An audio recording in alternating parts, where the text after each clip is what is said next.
Welcome back to InHerself Podcast, where we talk about faith, family, finance, and friendship. So if you haven't already, be sure to subscribe to our YouTube and follow us on all social media platforms. And make sure to turn your notifications on to be notified whenever we post new content. Now straight to the episode. Hey guys, it's Heaven. And Nyja. And welcome back to InHerself Podcast. Where we talk about faith, family. Yeah. And I'm going to always leave you to do it by yourself. I don't got it. Because I'm the one that says it. I don't know the script. You do, though. You have your own script. As long as you're not starting to singing the intro that we don't have. I ain't gonna do it. We really need to work on that. We need an intro, like a good, substantial intro. You write it. I'll just sing background. Singing in the background. That was crazy. Why would you do that? Oh my gosh. How are you doing? I'm good. Yeah. I'm good. Good. But why does it sound like loaded? I know, and I shouldn't because I'm fine. I'm just like, when somebody asks you that, you don't want to always give a vague answer of, I'm good. Because, okay, yeah, you're good, but what comes with good? What comes with being okay? Because I know sometimes, and this is about to get deeper than whatever, but somebody will ask me, how are you? And I'm like, I'm okay. Just okay? And it'd be like, is what I'm telling you? I'm okay. That means I don't want to go deep into detail of what, even if it was bad, I'm going to just say I'm okay. I think that I'm starting to get a rhythm of what I want to respond no matter who asks me that. Mm-hmm. Like, there's a person that's in my one of my networking groups, and I ask him every time I see him throughout the week, and I say, how are you doing? He's like, I'm living a dream. Mm-hmm. And there's another, someone else that also has like, I'm wonderful, I'm fantastic, I'm great. Like you speak, even if you're maybe not feeling that way, you just speak that you are, because you eventually will be. So I get it. I honestly don't feel like people actually really mean when they ask you, how are you? I don't think they actually are asking you because they really care. Please don't. You don't care. It's just, here's it right here. You ever walking past somebody or walking into a place or a restaurant, a grocery store, and somebody's like, how are you? Do you say good? And you're supposed to say, and you? You're supposed to ask how the other person's doing. And it just be, that's it. It's just a past thing. It's just to fill space. Sometimes I'm guilty of doing that. We all are. Yeah. Good. Yeah. It's like, and you? How are you doing? We've touched on that topic before. And I think you ask the people that you genuinely care about or that you're even paying attention to know how their temperament is. If they respond to you and say they're good and they're not, as you can be like, you're lying. Mm-hmm. But if there's somebody say they're good and I don't know you, unless I feel an unction in my spirit to go deeper, I'm going to leave it there. Yeah. I feel like actually me and my family have a little bit of an issue with that. And me and my mom had a little back and forth regarding it, because if I'm okay, I typically won't tell you. If I'm not good, I typically won't say anything. Like, I'm just like, it's cool. It's whatever. Like, if you check on me, you check on me. If you don't, you don't, right? And there was a situation that occurred, and my mom was like, why am I supposed to know if you're not okay if you don't say it? I'm like, well, girl, you don't check on me to ask me if I'm okay. Like, well, I thought you was just strong. I'm like, this is where there's a disconnect thing. Because sometimes if somebody don't say anything all the time, I think it's okay for you still to ask. But I know for me, if you don't open your mouth, what's somebody going to pray for? That's loaded, because I can see both sides. Yeah. You know what I'm saying? Like, if she don't normally do that and she says, when I am asking and you're not being completely honest and saying what space you're in, then I don't even know you well enough yet to say, oh, I got to pull it out and what's wrong. Like, are you good? Oh, you are good. Because I can tell the difference in energy. For me, it's the person's spirit. Yeah. It's how you said it that I can be like, no, you're not good. Yeah. But nevertheless, I guess you're good. Yeah, I'm good. And I said all that to say, I'm good. Ask me how I'm doing. How are you? I'm doing wonderful. It's like, give me a second. You was taking too long. How are you? We just spent the last 2 minutes trying to decide if you was good or not. No, that's not what we literally did. Just wanted to explain myself. That was 2 minutes too long. That's why I don't say nothing. That right there. That right there. How are you? Don't try to use that. Don't try to use it as no reason, because it's not the reason. But again, ask me again. How are you? I'm doing wonderful. Good. Doing great, actually. Doing fantastic. Good. Why you so dry when I said all the things I was doing? I don't like that. You see what I'm saying? I don't like that. You need to be jolly when I said it. That's amazing, Nyja. You so fake. That's so phony. No, honestly, I am very happy that you're good. I love, and I'm about to get a little mushy, probably because I'm hungry, but I love the space that you're in. I love the mindset you're in. I love when somebody say they're good, but you can actually tell. Mm-hmm. That's what I see. Yeah. There's a brightness, there's a joy, no matter the circumstance, no matter what's happening. I'm good. God is good. Life is good. Kids are good. I mean, kids. How you just gonna assume what I'm good about? Ask me what I'm good about. How are you good? Cause I'm the graduate girl. So you thought it was the kids and no, I didn't think it was the kids because they running us ragged. I didn't think it was that. Girl, no. I have 4 classes left. I want to shout. Go do it. If it had not been for the Lord on my side, I can see the finish line. I'm excited. I think that's a part of me seeing that you're good, though. And I'm not being funny. Okay. I've seen you start school from when we became friends with trying to juggle kids, husband, businesses. Now, you see me in the middle of starting school. Okay. I've been trying to do this since 2007. Right. I'm saying from when we met each other, from trying to juggle kids, businesses, whatever that looked like. And now 4 classes? Yeah, 4 classes left with my bachelor's. Before, when I started with you, I was just pursuing my associate's degree. Right. Like, I'm actually pursuing bachelor's. I'm so excited about it. God is faithful. And it got a little side steps here and there, but when I tell you, can't nothing stop me. Yeah. I think that's I know it's a testament all in itself because people your age, my age is like, when I'm telling you, I'm not going back. That is me. Yes. I'm not doing it. I won't go back. I'm not doing it. But I see more and more now, even my supervisor is back in school. Really? Getting her master's degree. And I'm like, huh? Wow. Like, y'all really got the bandwidth y'all give me hope. I'm not doing it. Why don't you want to do it? I don't know what I would actually even go to school for. Makes sense. In a sense. And school is about to sound crazy. It was such a struggle for me as a kid. I don't want to do it as an adult because I don't have to. But in the same sense, it's like, it's good to have a degree behind you. You can do a couple more things with it. So it's just me having trauma from being a kid, not really doing good at testing and write. Well, I was good at writing, but testing and getting good grades. I'm like, would that be me as an adult now? I think it's different because I have the capacity that I don't have to sit in someone's classroom. And I was sharing this with another networking partner yesterday. I said, when I graduated high school, the degree I'm pursuing now didn't even exist. And so it's crazy because I was being so hard on myself, like, oh my gosh, it took so long and da-da-da-da. But reality is I'm right where I'm supposed to be in the season I'm supposed to be doing it because this wasn't a thing. Like, entrepreneurship was something that was evolving when we graduated, but it was not something that a lot of people were actively saying, oh, that is a career that you're doing. Like, that is his actual degree. And now it is. And so to be where I am, my professors are absolutely amazing. I didn't even know about the school that I'm currently enrolled in until the Lord just ordered my steps. And so, again, some challenges that came up this term, but God is still faithful. He has given me favor, and I'm graduating next year in 2026. That's so amazing. I am so excited. It places you, and it's a broader picture, but it places you exactly where God intended for you to be, because He knew, daughter, you're going to be an entrepreneur.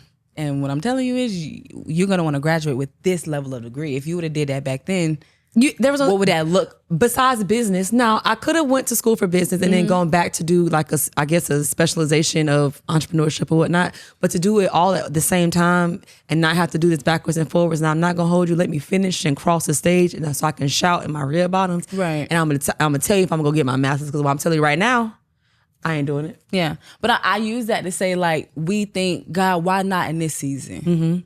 Why couldn't I have went to school then, or had this or that, or got married then, or had the kids then? And Lord is like, I'm preparing you for the next. So what you do in this season, you're gonna have to do in that season. You're gonna have to be okay with it. But what I'm preparing you for and the journey you got to go through to even get there. Some people don't go because it's just too difficult, or it's just I got too much going on. I don't know if I'm gonna be able to succeed, or whatever that looks like. But now you finally put yourself in a position and you are in the right season to continue. I think, speaking from a person who is going through it towards the end of it now, the biggest thing is it was a stopping and starting. Like I planned on doing it upon graduation from high school. I started at a community college.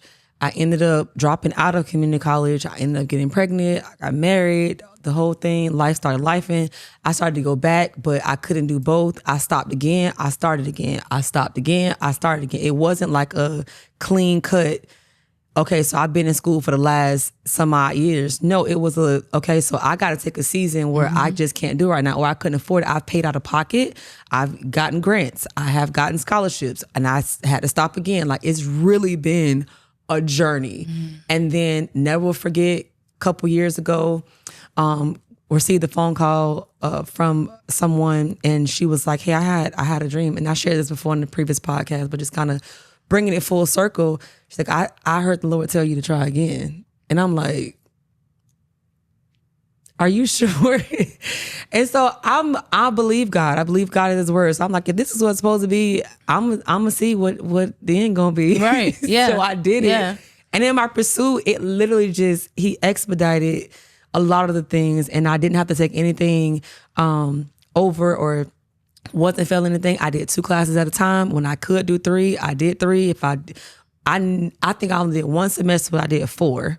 But majority of the time, I just took my time. Even if it was 1 class at a time, I just did what I could do in that season, knowing that every semester, and I did well. I passed A's, B's. Like, my GPA was in the trash because I'm a professional student. I done got so many W's. Right. And failing because I didn't complete it. And so my GPA was suffering because of it. But I can honestly say that now I'm like almost at a 3.5 GPA. Didn't all A's and B's each time, like the homework assignments and discussion questions, and my kids are watching me too. I was waiting for you to finish, but I was gonna say your kids are watching you. Yeah. That's what's important. My mom did the same thing growing up. She went back to school, and I was the same age as your kids, and I was like, wow, my mom really was able to do that as a wife, as all of the, like, wow. So I'm still like, maybe I could.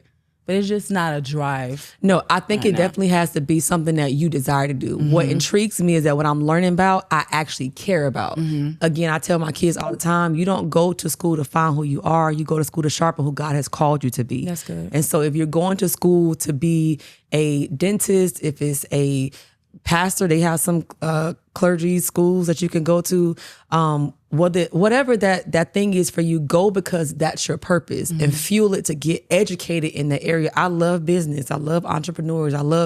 So I'm learning about business management. I'm learning about entrepreneur management, accounting, and business grant writing, and different things of that nature. Like, I love it. I actually do. So it's fun. That kind of goes back to what we were talking about earlier this week, how some negative things that we can see for ourselves or in our children, how you can turn that into positivity. Like, I was talking about how Leonie loved to argue. I said, let me tell you something. You ain't gonna win with me. When the Lord was like, stop telling her that these things are negative and create a space where it's like, lawyers are actually, they argue very well. They are. Let's put this negative, let's turn this negative into a positive. Let's say, okay, we want Jaden, we'd be like, Jaden, baby, you talk. You just talk a lot. He called to be a pastor. But you understand, and we said, if you don't say, you could really use talking and turn that into, and make a great career and bless the Lord at all times with it. But it's the turning this could be a negative thing and turning it into positivity. And we were talking about that as you were speaking of Leonie. That's when I thought about Jaden, because Jaden is the one that looks just like me. And so I think that because he looks like me, he sometimes act like me. And I clearly don't like me, because I'd be like, what is going on? I don't have any children, but they definitely be like, your children are a reflection of you. What I'm telling you is Jaden is brilliant. He shocks me sometimes at how fast he picks up stuff, and how he's determined, and just anything he locked in on, he locked in on it. And he is going to bug you until you get him to do whatever it is that he needs you to do. And so I feel the same way in developing him in that capacity. Is like, okay, so let me redirect this energy into something that can be beneficial to you. Instead of always telling you, no, you can't do that. Go sit down. You're doing too much. Okay, so what do you like to do again? Let's put you in debate class. Let's find someone around here that he loves chess. The boy plays chess. Yeah. I'm like, what did you... Mom, you want to learn? Not really. I literally don't. But I will because it's interesting to you. He beat the teacher. How do you beat the teacher that taught you how to do it? But you said something important is it's already in you. I'm just sharpening what's already in you. Yeah. You speak a lot. Why? Because I'm sure that's going to be your career when you get older. But like I said, for me, it was always, you're dramatic. You this, you that. And Mom was like, I'm telling you, you're going to have to do something. You're going to have to act. You're going to have to sing. You got to put that energy somewhere. And it created and molded me to now become an adult and be like, well, maybe I could act. Maybe I am good at that. Maybe that does come just easy to me. And so I had to continuously, when we were having a conversation, I was like, I wasn't like, God was like, instead of having a lot of negative things that you say, because I feel like we do that even to ourselves. This is bad about you, Heaven. And we do it to our children. That is bad about you. That is bad about you. Well, how can we have that be a good thing? I think the struggle I have too is because I have multiple children, finding the means and the time to be able to cultivate each one of them individually. And right now, respectfully, you have to, it costs money to do that. Like if you find a chess club, or if you find a debate club, or you find whatever basketball that they are engaged in, how do you navigate your time with them directly? God's been working on me or working with me on making sure I'm developing them individually and not always grouped together. Like we always going out to eat together. We always sit down, but you're an individual person. So taking them out by themselves to have a one-on-one conversations. Like now I get an opportunity to take Makai to school alone because for the last 9 years. Well, no, because Jaden, I would say the last 7 years because he was in school for about 2 years before Jaden got in the same school with him. But he's had to share the sunlight when it comes to school because they've been going together. And so now he has the opportunity to go on his own, and the Lord was like, get off your phone, turn the radio down, don't worry about, use this time to talk, can he have your undivided attention? The same way that we desire to have communication with our spouses or with friends or whatever, and you want the undivided attention, your children do too. Yeah. They want to know that they matter. The same way you felt. Imagine you were once a ninth grader. How did you feel? What did you want out of your parents? Do that and more. Right. Or somebody just ask them. That's it. I was going to say, believe it or not, when you become an adult, not believe it or not, a lot of us know this. Your relationship with your parents start to go like this because I don't know you outside of my siblings. I don't know you outside of being all together. So if we have alone time and I'm not with my sibling, I don't know what to say, what to talk about, what to do, because I'm always with this person. So the individual relationship and connection is extremely, extremely important. That's how parents can say, well, I know this child gonna do this. I know that child because I know them individually, not together, grouped together. It's interesting with my kids though, they get in the same room together, they fighting for my attention. But the moment which I pull just one out, it's complete silence. Yep. So you're telling the truth, which is why I'm able to say, let's talk. Let's have a conversation. Even with Lyric is 5, but baby get in the room and she's still gonna talk. That's the one that them COVID babies, they built different. But and she's a girl too. Girls talk more than males usually, typically. Right. But that is very true. But I noticed a difference. They then long for that one-on-one time because they know that they can have it. Yeah. Because you've opened up the door for them to have that one-on-one time. But so being intentional on that. And I used to actually take them out on dinner dates by themselves. It would just be me and Makai or me and Jaden, and it's like, okay. And then I would do together as well, everybody as a family, and say, okay, let's have a conversation, let's talk about what's going on in life. Now they're interested in girls and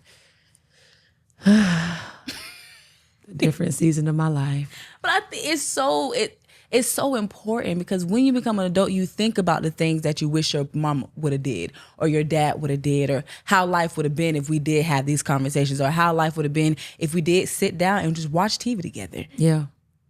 A lot of kids, or adults can't count on one finger how many times they sat at a dinner table with the whole family and just ate together.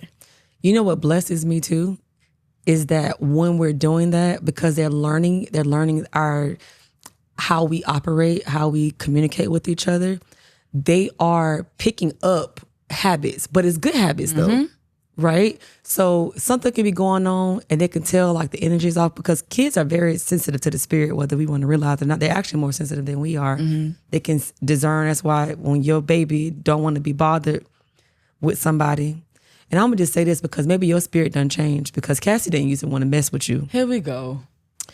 And I'm just an advocate because she always wanted to come to me, and she still do. She love me now though. She does because you've been delivered. I received. Thank you. So, but it's also because you used to bother Tiffany when she was pregnant. I did. But anyway, so kids being sensitive to the spirit, they can pick up on things, right? You could walk in the house, I could walk in the house, or G, doesn't matter. And Lyra could say, Mom, you want to pray? Or Jaden say, Mom, you want me to pray for you? The fact that that's their go-to blesses my socks off. Because they could say anything else or ignore it or not even, but the fact that they openly vocalize that I am aware that something is off. I haven't said anything. My countenance is just, I'm quiet. But it's like, what's going on? Yeah. You're sensitive to the atmosphere of somebody that you care about. Now, granted, I don't want them to be empaths, so they just kind of feed off everything, everybody. Right. That's not what I'm asking. But I'm saying for those that matter to you, you're sensitive to their That spirit. just goes to what I was talking about this morning, and what the Lord was dealing with me on about being the example. Your kids see the example. I know when I'm having a bad day or I don't feel good, I'm gonna pray. I know if my mom is she doesn't look good or her countenance is off, their rebuttal is going to be, let's pray. Instead of, okay, well, she mad, everybody mad, whatever, it is what it is. That is the culture of, I can't speak for any other race, but as Black people, that's the culture. Yeah. Well, my mama mad, all right, well, we all mad. Well, my daddy mad, all right, we all mad. And I will never know how they got through it, why they got through it, if they even prayed. I just know I woke up the next day and it was good. That's really good. I'm not going to hold you. Because that's part of the reason why I always thought that arguments led to separation. Yeah. Like, I didn't even know that that's what my immediate response is that I thought that conflict was bad. No matter who it was with. Like, it was going to lead into separation, because that's what I saw my mom and dad when they were married and arguments would happen. The result was they got a divorce. My mom would date or whatever. She got into her marriage now. Not now, but then before she passed, I would see, or I can feel the but I never saw the result of this is how we worked it out. As a matter of fact, it wasn't until I got married now that I'm like, my husband's like, do you know that it doesn't matter if you argue, I'm not going nowhere? And I'm like, I know what you're saying, but I have no experience in that. I have no nothing to lean my hat on and say this is true. So no, I hear you and I want to believe you, but only time gonna tell if that statement is true, because that was my experience. That's what I saw. Right now, I do have cousins who've been married a long time, but it wasn't in my face all the time to see the ins and outs. I wasn't in their households. I just know that they was married. I don't know how do you work out situations in a healthy manner? Right. We don't know what that is, though. We didn't see it. I just knew it was like, okay, we arguing one day and then now we cool. I think it's very important not to tell your business, but teach healthy communication. Yeah. Even with siblings. If they're arguing, if they're doing whatever, typically siblings, they gonna be cool, right? But no, let me teach you how to have the conversation of let us reason together. Let us have the conversation and say, no, you did this to hurt me. I did this to hurt you. This is how we're gonna move forward. Because you don't know how to navigate. I had the biggest problem, especially when we met, navigating communication, because I didn't see it. I didn't know what it was. I'm like, I'm mad, but I'm not gonna say it. And you're like, you have an awful attitude, even though you're trying to hide it. It's very evident that there's an issue. I'm like, well, I don't know how to express that. So my go-to would be, I'm fine. I don't know. And so you taught me it's okay to say how you feel. Just make sure that the other person on the other end is not coming out the conversation hurt. But express how you feel, say it so that person can just operate and do better. Yeah. I think now that you said that, I was going to my mind saying, like, I know the boys, baby, they argue so much. And see, I was pretty much raised like an only child. I'm the youngest of all my siblings, but they're so much older than me that we were not raised together. Right. So I, again, was lacking in the area of healthy conflict because we wasn't getting in an argument with nobody. They couldn't stand me because I was a baby and knew. They said I got my way. I don't remember that. But that was their story. The babies do. That was their story. I don't know if it's true, but that's their story. Yeah. So I still feel like I was missing something. I think that it wasn't until I became an adult that God began to show me and teach me that it is such thing as healthy conflict. Like it is such thing as that's a part of your shaping, it's part of your growing. But me, I'm running because that's all I know. Gone. I'm going the opposite direction. So it leads me back to say, I don't know. I haven't really seen them get back together, Makai and Jada, when they go through something. Like I know when they argue and they beefed out. I could tell because Makai and that slamming stuff, Jaden over there, like you could tell that something is off. But I don't know their process, right? And how they get back. I'm gonna ask them that today. I wonder if they just because if I'm thinking about how I used to act as a sibling, it's like you want to go outside, right? Or somebody be nice, yeah, right. Like you want to go out and you want to go play. Or, hey, mom said, let's go eat dinner. Like, it's like that. And then eventually you start, okay, I'm laughing. I like you again. That's how that goes. Okay. But when you become an adult, it don't work like that. Why not? Because the other person still be mad. Kids will let stuff go. Yeah. An adult, you want to go outside? Yeah, I'll go outside. But while we at dinner, I got an attitude is what I'm going to speak for having. I don't do that now, right? Because I know how to communicate in a healthy way. Right. But then, yeah, we can go out to eat. I can sit in the car with you. My face is going to be to the window. I don't have nothing to say.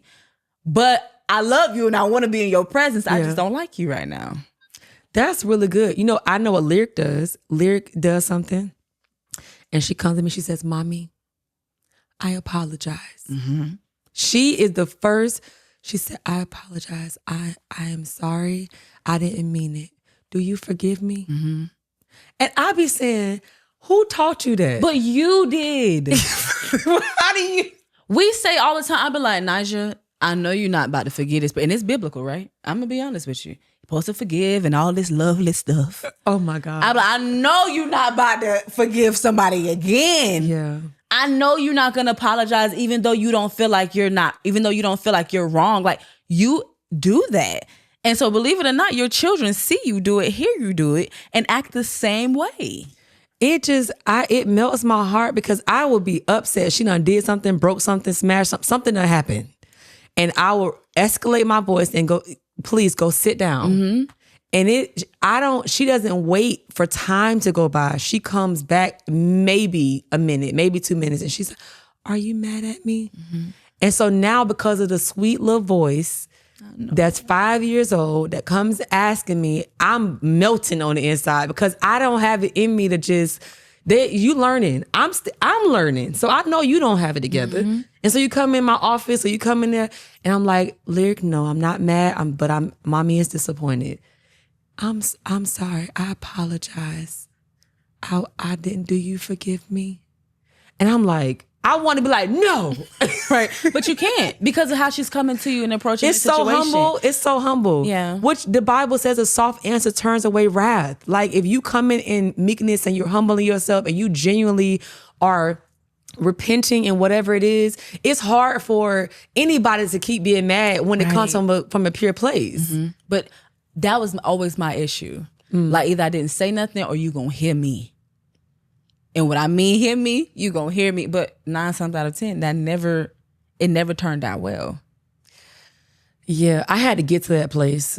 And even in forgiveness, I one of the pastor that I was listening to on his podcast, and he's recently been on this kick about stop being mad at some qualities that that are just like God. And one of the qualities is like, I sometimes want to be mad. Like I want to be, but I can't. I cannot. Forgiveness is definitely a gift that God has given me, because I be wanting to be pissed.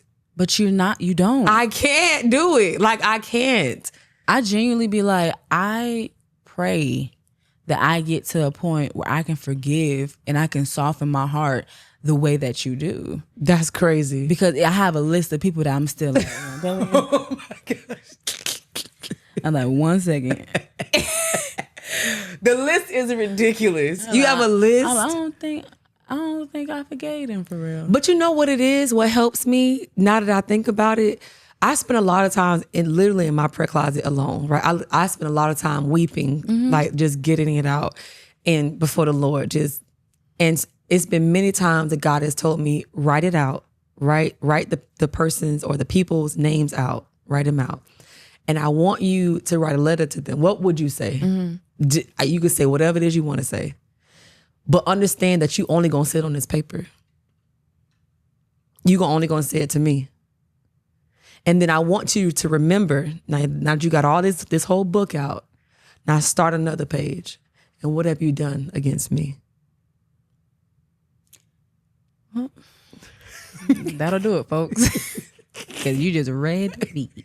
No, it makes me, I'm so appreciative of his forgiveness in my life I don't even want to hold it no more. Like, you understand what I'm saying? Like, I know you did what you did, but in all seriousness, like, Lord, I know what you died for. I'm so grateful. So that anger turns into gratefulness. Yeah. Because you could have did a lot of other things, or could have allowed a whole lot of other things, and you didn't. You decided to write my story this way, and so I choose to pick up gratefulness and put down unforgiveness. And so I love that. I think that's a shirt. What? I really like. No, I'm joking, but I'm being serious. I really am, because I know a lot of people are watching. It's like, I forget, but I'm not gonna forget.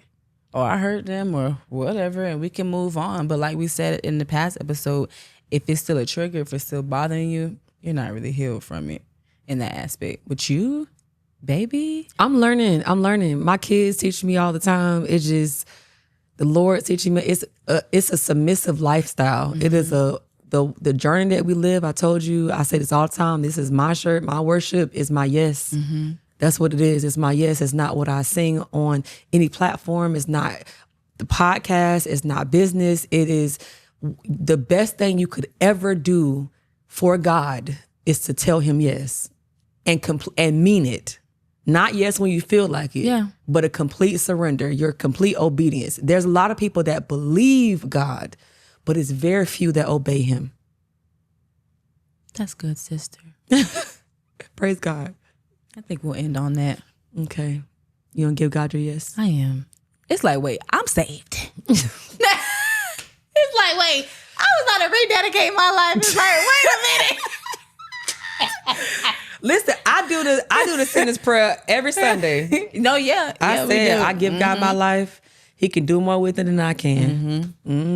Amen. No.